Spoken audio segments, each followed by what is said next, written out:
રાજકોટ જિલ્લા પંચાયત કચેરી ખાતે ખાસ કારોબારી સભા યોજાઈ હતી, જેમાં વર્ષ 2024-25નું 930.42 કરોડનું નવા કર બોજ વિનાનું બજેટ મંજૂર કરવામાં આવ્યું હતું, જેમાં જિલ્લા પંચાયતના સ્વભંડોળમાંથી ₹15.87 કરોડ મંજૂર કરવામાં આવ્યા હતા અને વાર્ષિક ₹814 કરોડ રૂપિયાનો વર્ષ 2024-25ની ગ્રાન્ટ આધારિત ખર્ચ સામેલ છે। બજેટમાં રોડ, રસ્તા તેમજ સિંચાઈના પાણીની વ્યવસ્થા માટે મોટી રકમ ખર્ચવાનો નિર્ણય લેવાયો છે અને વર્ષ દરમિયાન રસ્તા, પાણી, શિક્ષણ અને આરોગ્યના કામોને પણ પ્રાધાન્ય આપવાનું જાહેર કરાયું। આગામી સમયમાં ગ્રામ્ય વિસ્તારોનો વિકાસ થશે તેમજ જિલ્લા પંચાયતના નવા બિલ્ડિંગની કામગીરી પણ આ વર્ષે શરૂ કરવામાં આવશે। કારોબારી ચેરમેન પીજી ક્યાડાના જણાવ્યા મુજબ સામાન્ય રીતે જિલ્લા પંચાયતની સ્વભંડોળના 18.5 કરોડ અમારી પાસે હતા, જેમાંથી 7.22 કરોડ જિલ્લા વિકાસ માટે ફાળવવામાં આવ્યા છે। આ રકમમાંથી દરેક સભ્યોને 22 લાખની ફાળવણી કરવામાં આવશે। તે સિવાય જુદા જુદા વિભાગો જેવા કે સિંચાઈ વિભાગને 70 લાખ, ICDSને 40 લાખ, આરોગ્ય વિભાગને 40 લાખ, બાંધકામ વિભાગને 1 કરોડ સહિત જુદી જુદી રકમની ફાળવણી કરવામાં આવી છે। રાજ્ય સરકારનું અનુદાન 815 કરોડ મળે છે તેમજ કેન્દ્ર સરકારની અન્ય ગ્રાન્ટ મળીને કુલ 930.42 કરોડની આ બજેટમાં જોગવાઈ કરવામાં આવી છે। વધુમાં તેમણે જણાવ્યું કે સ્વભંડોળનું બજેટ આમ તો 18.5 કરોડનું હોય છે, જે પૈકી 10% રકમ આકસ્મિક સંજોગો માટે અનામત રાખવામાં આવે છે। આ કારણે સ્વભંડોળના અંદાજે 16.5 કરોડ બજેટમાં સામેલ કરવામાં આવ્યા છે, જેમાં વર્ષ દરમિયાન રસ્તા, સિંચાઈ, પાક, પાણીની વ્યવસ્થામાં મોટી રકમ ખર્ચવાનો અંદાજ લગાવાયો છે તેમજ જિલ્લા પંચાયતનું નવું બિલ્ડિંગ બનાવવાનું કામ ચાલુ વર્ષે શરૂ કરી દેવામાં આવનાર છે।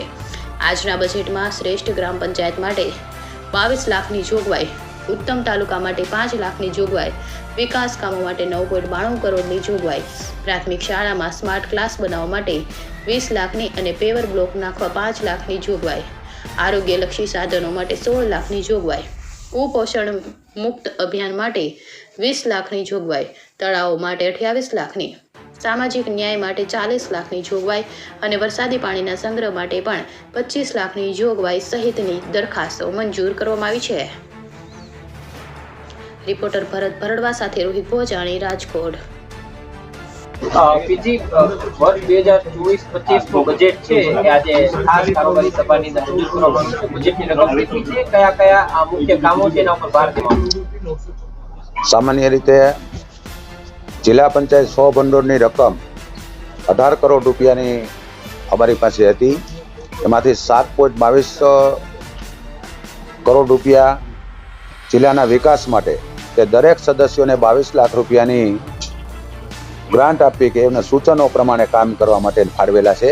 પછી અમારા જુદા જુદા તમામ શાખાની જે માની સિંચાઈ વિભાગ હોય તેને 70 લાખ રૂપિયા ફાળવવામાં આવેલ છે, ICDSને 40 લાખ રૂપિયા ફાળવવામાં આવે છે, આરોગ્યને 40 લાખ રૂપિયા ફાળવવામાં આવેલા છે, બાંધકામને પણ 1 કરોડ રૂપિયા ફાળવવામાં આવેલા। એટલે જુદી જુદી જે અમારી શાખાઓને જરૂરિયાત મુજબ અમે ફાળવવામાં આવે અને રાજ્ય સરકારનું અનુદાન 815 કરોડ રૂપિયાનું જે અમને મળે છે, એટલે આમ મળી 815 અને 15 કરોડ રૂપિયા અમારા, એટલે 830 કરોડ રૂપિયાનું આજે આ બજેટની અંદર બધી જોગવાઈ થયેલી છે।